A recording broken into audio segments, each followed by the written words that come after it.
नहीं किए। जितने जितने पुराने लोगों ने, कितने निष्पृह लोग थे, कितनी सारी ऐसी प्रतिमा है, कितनी सारी ऐसी प्रतिमा है कि जिन पर उन्होंने ना निर्ग्रंथ मुनिराजों की कोई लिखा है नाम, ना स्वयं की दान दातार। ऐसी प्रतिमा नहीं दिखी क्या आप लोगों ने?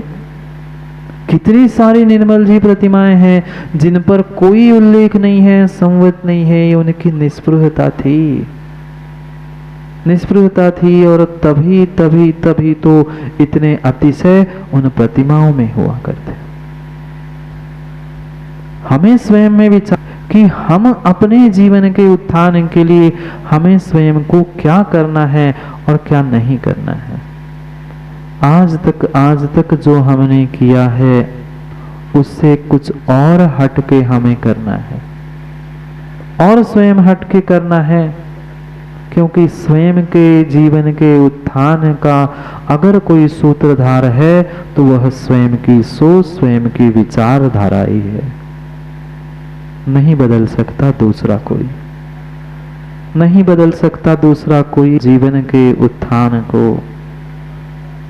हम स्वयं विचार करें कि हम कैसे थे और कैसे हैं। जरूरी बहुत बड़ा काम, बहुत बड़ा निर्णय करना जरूरी नहीं होता। काम करने के लिए पहला कदम रखना बहुत जरूरी होता। आगे तो हम अपने आप बढ़ जाएंगे, अपने आप बढ़ जाएंगे, पर पहली सीढ़ी और पहला कदम रखना बहुत जरूरी है।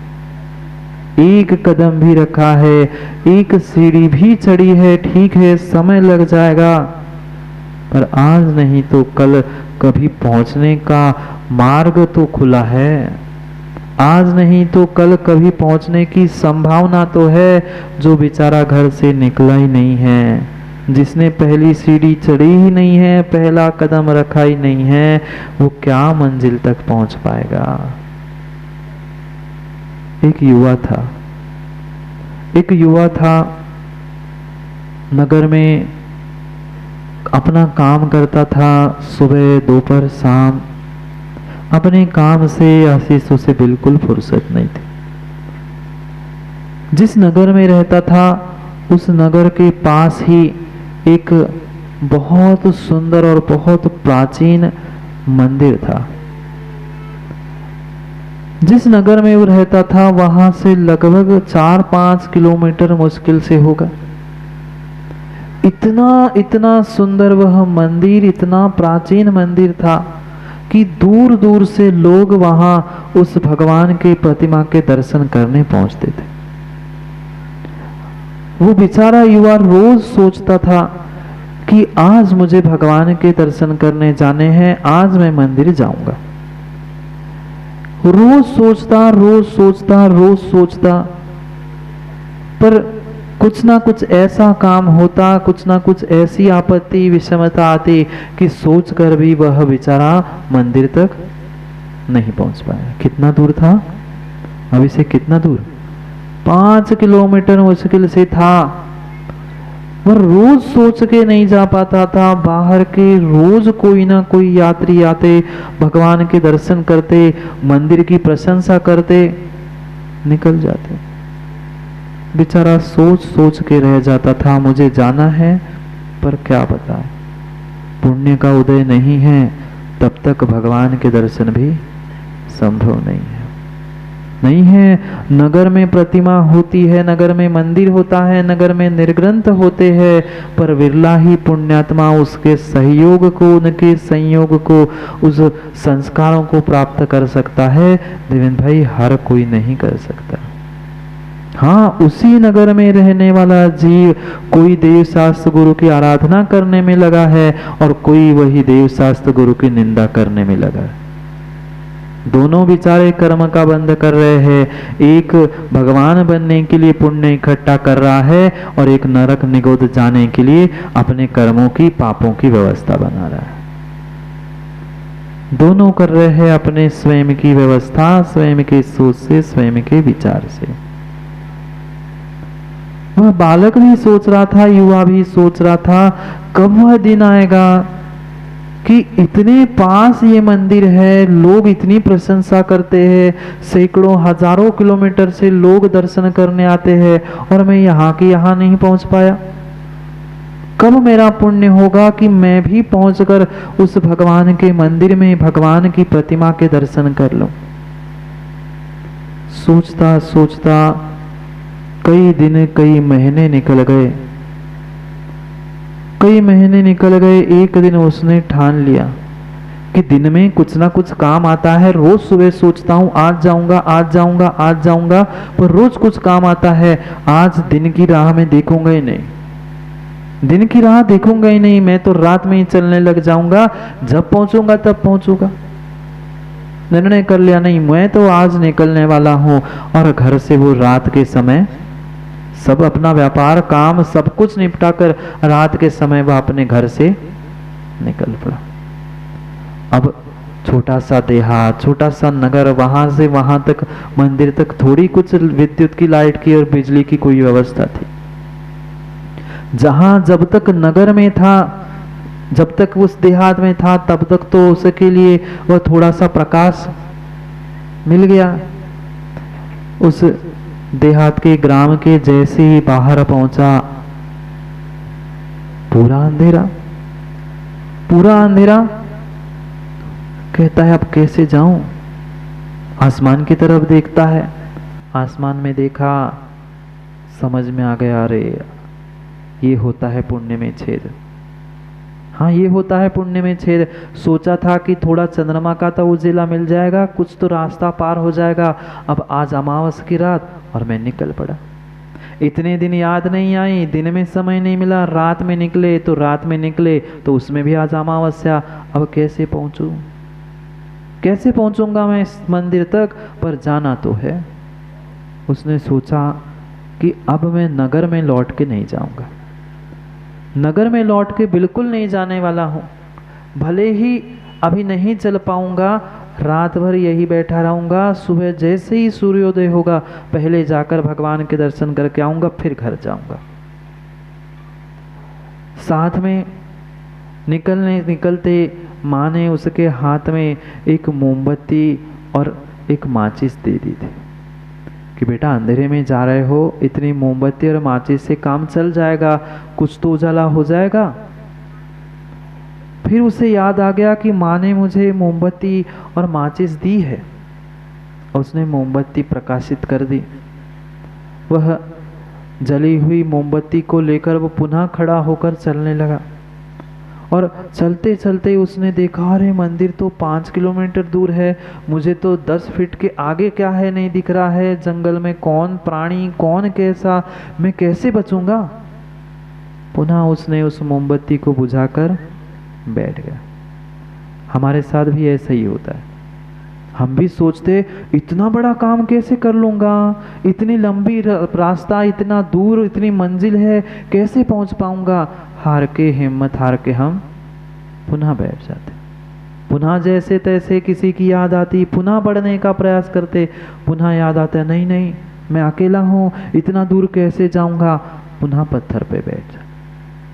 वह युवा भी बैठ गया, सोच रहा था अब मैं करूं तो क्या करूं, जाना तो है, मंदिर पहुंचना है, भगवान के दर्शन करने, घर लौटने वाला हूं नहीं। वो सोचता है कोई नहीं, बैठे रहेंगे यही भगवान का नाम लेते लेते, आगे जंगल में जहाँ जाके बैठने से अच्छा है वहाँ कहीं फंस जाओ, यही गांव के किनारे बैठ जाऊंगा, आते जाने वाले का रोड है, कोई गाड़ी कुछ मिल गई तो चला जाऊंगा। 15-20 मिनट ही हुए होंगे लगभग बैठे बैठे। इतने में उसने देखा कि एक लगभग 70-80 साल के वृद्ध बिना किसी प्रकाश के, बिना किसी साधन के, वह अपने तेज तीव्र गति से चलते हुए आते देखा। वह आश्चर्यचकित हो गया, ये दादाजी ठीक ठाक तो है, ऐसे अंधेरे में बिना लालटेन, बिना प्रकाश, बिना किसी संयोग से, बिना किसी साधन से ऐसे चल रहे हैं कि जैसे घर के गलियों में घूम रहे। सोच रहा था 20-22 साल का युवा सोच रहा था कि ये दादाजी दिख रहे हैं, इतनी शीघ्रता से जा रहे हैं। उससे रहा नहीं गया, उस युवा से रहा नहीं गया। जैसे ही वह दादाजी उसके पास पहुंचे, उसने धीरे से दादाजी से पूछ लिया, दादाजी आप कहाँ जा रहे हो, कहाँ से आए हो, कहाँ जा रहे हो? उसने कहा तुम्हें नहीं पता, यहाँ पास में एक बहुत प्राचीन बहुत सुंदर मंदिर है, बहुत अच्छी भगवान की प्रतिमा है, मैं भगवान के दर्शन, मंदिर के दर्शन करने जा रहा हूँ। उस युवा ने कहा आपको डर नहीं लगता? आप एक तो ऐसे दौड़ते हुए ऐसे तेज गति से आ रहे हो कि जैसे आपको पूरा रास्ता पता है। उन्होंने कहा हाँ, मैं कई बार भगवान के दर्शन करने के लिए अमावस के रात पे निकल पड़ता हूँ, और आज अमावस्या में निकला। कहते हैं आपको रास्ता पता है? कहा बातों बातों में उस दादाजी ने भी उस युवा से पूछ लिया, भाई मैंने तो अपनी बता दी, तू कौन? उसने बताया मैं यही नगर का रहने वाला हूँ और रोज सोचता हूँ भगवान के पास पहुँचने की, मंदिर जाने की, पर नहीं जा पा रहा हूँ। उसने कहा क्यों? रोज कुछ दिन भर की व्यवस्था है, इसलिए आज मैं निकल पड़ा। मेरा भाग्य ही फूटा था कि आज ही अमावस की रात थी, आज ही मैं रास्ता नहीं देख पाया, कभी गया नहीं, डर लग रहा है। कहता डरने की क्या बात है? दादाजी ने कहा डरने की क्या बात है, ये हाथ में क्या लिए पकड़े? कुछ नहीं है, वो तो माँ ने हाथ में दिया था, अंधेरे में जा रहे हो, एक मोमबत्ती और माचिस है। मैंने उस मोमबत्ती को जलाकर आगे चलने का प्रयास भी किया, पर मुझे डर लगा कि आगे इतने 4-5 किलोमीटर मैं इतनी दूर कैसे पहुंच सकता हूं, कैसे पहुंचूं, इसलिए मैं यही बैठा हूं, सुबह हो जाएगी मैं आ जाऊंगा। दादाजी कहते तू पागल है? 20-22 साल का तू युवा और 4-5 किलोमीटर चलने के लिए डर रहा है? कहता है डर नहीं रहा हूं, अंधेरा है, रास्ता अनजान है। दादाजी कहते परमात्मा के पास पहुंचने के लिए कौन सा डर?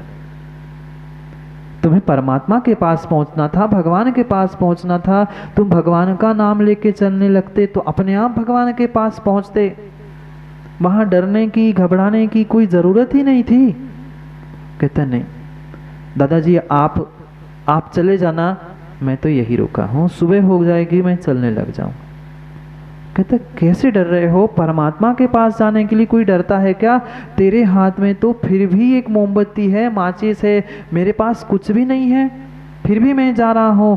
तू काम कर, तो एक काम कर, जो तुम्हें मोमबत्ती दी गई है फिर से जला लेना, फिर देखते हैं। वो कहते दादाजी क्यों आप समय बर्बाद कर रहे हो मेरे पीछे? मैंने कहा मुझे डर लग रहा है, मैं नहीं जाऊंगा। ये मोमबत्ती जलाने से होगा क्या? कितना दूर तक दिखेगा? चलना 5 किलोमीटर है, ये इतनी सी मोमबत्ती कितना प्रकाश करेगी? दादाजी ने कहा बेटा नहीं चलना है मत चल, बिल्कुल मत चल, पर एक बार मेरी बात तो मान ले। मैंने कहा ठीक है। अब दादाजी है, बुजुर्ग है, 60-70 साल के है, कह रहे हैं। उसने अपने हाथ की मोमबत्ती पुनः जला ली। दादाजी बगल में थे। दादाजी ने कहा बेटा एक काम कर, ये मोमबत्ती के प्रकाश से तुम्हें कितने किलोमीटर दिख रहा है? दादाजी क्यों मजाक कर रहे हो? मोमबत्ती के प्रकाश में क्या किलोमीटर का, मीटर का दिखता है क्या? फिर कितना दिख रहा है? उसने कहा दादाजी आप भी देखो ना, आप इतने बुजुर्ग हो, अनुभवी हो, आप मुझसे पूछ रहे हो?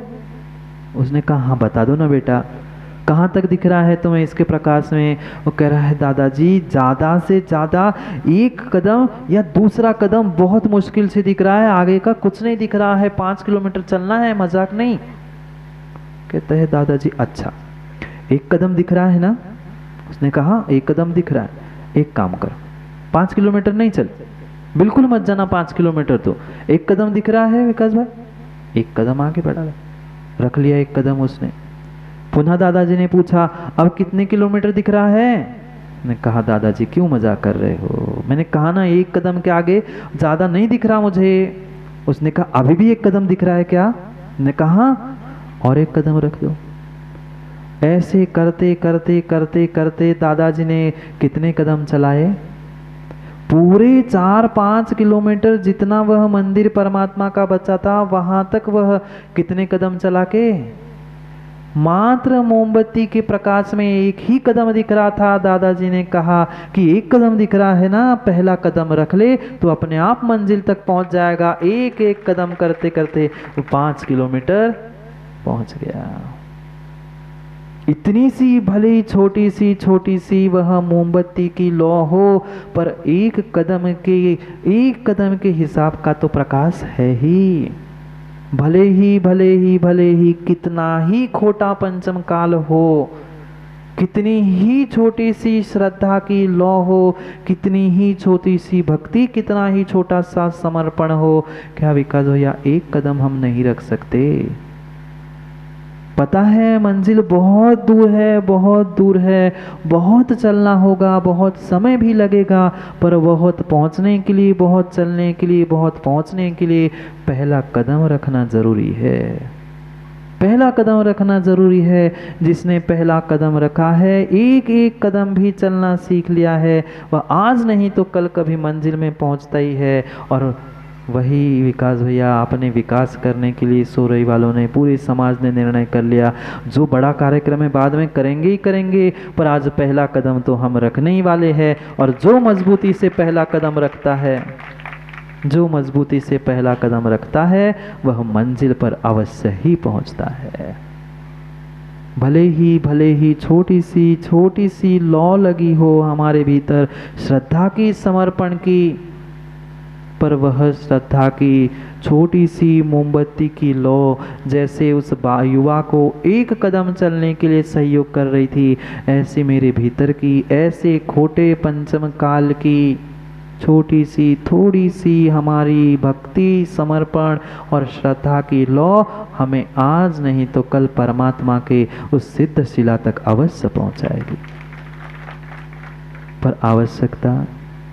पर आवश्यकता एक कदम, पहला कदम रखने की है।